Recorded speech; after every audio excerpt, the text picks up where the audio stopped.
Hello YouTube, Kent here. Hope everyone is having a great day. I'm gonna film this little friend of mine that's come into the house. It's a little kitten. So it's nice to see something else than my ugly face. A lot of things to discuss here. First of all, I'm been talking about Saab, the big car company in Sweden, and finally we get some bills that I haven't paid, so it's insolvent now, so it's going down. It's just a matter of weeks now, so the bank accounts on that big car maker is empty, and they have a lot of trouble. So, as I said in the earlier video, it's just a matter of time, and it's going to affect a lot of people, but we will survive. On another note on the Swedish economy, I've been telling you guys that Sweden has been doing quite well, but last week it's been really down, and the whole sentiment in Sweden is just plunging down after this latest downside in the market, and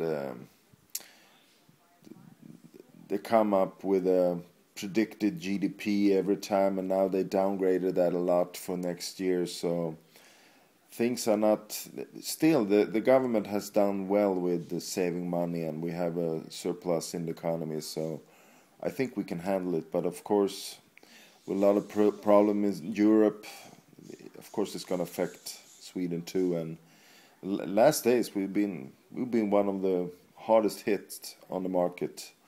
The OMX has gone down. Last day, I think, was the biggest drop ever. It was almost 7%, so it's really tough right now.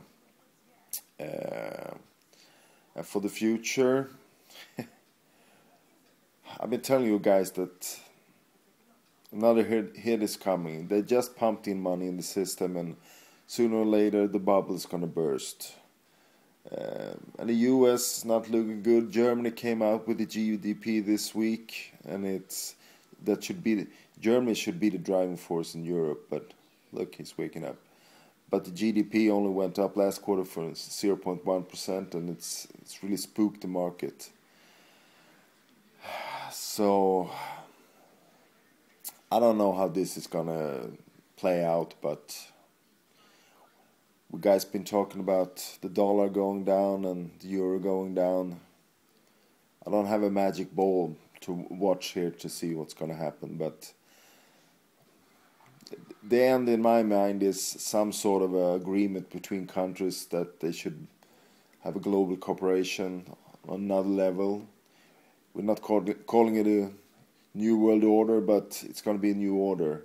And as you see now, everything is going down, and nothing is really positive. So, but they can't do it so drastically that people wake up.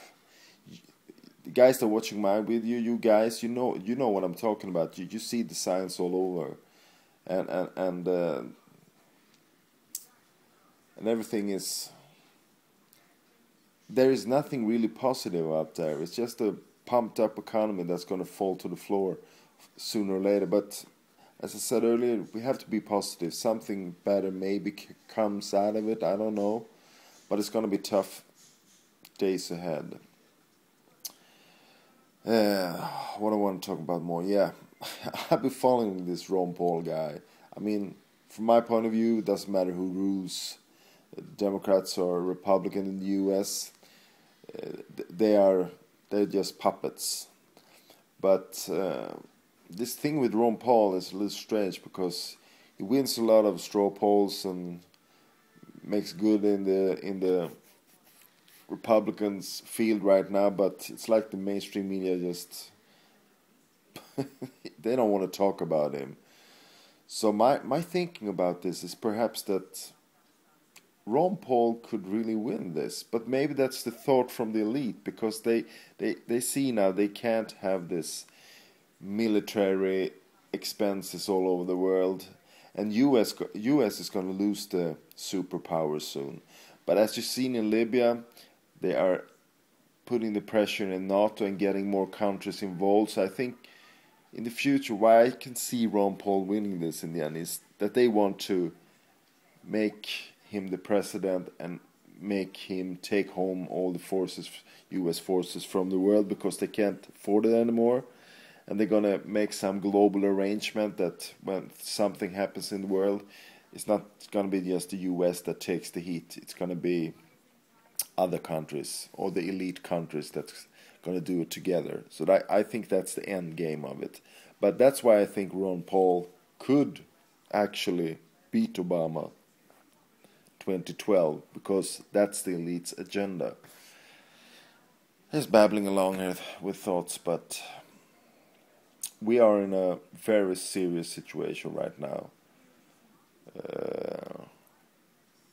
Even here in Sweden, I don't know how we're gonna. It's just it's just a bad feeling all over right now here in Sweden too, and in Europe, Jesus. I mean, the central bank went in and started buying bonds from countries that are having problem. That's not a good sign. It's like it's over. Anyhow, it's going to be some interesting weeks ahead. And I've been talking about this Lenin. It is nothing. I mean, come on, guys. You see that little thing on the skies right now from the Soho images? I don't think it's much to it. Maybe it could affect something, but I don't really buy into it anymore. So don't put any money to those terrible guys, or go and hide. I think nothing's gonna happen really. Keep your eye on the economy and try to be vigilant. What's gonna happen in the coming months? Because the big thing is, if the euro going down and the dollar is going down, you're gonna see really bad pain. So anyhow, taking care of this little guy now. It's just 10 weeks. It's like a hell in the house. He's jumping all over, but right now he's sleeping. Everybody, have a nice day. Bye.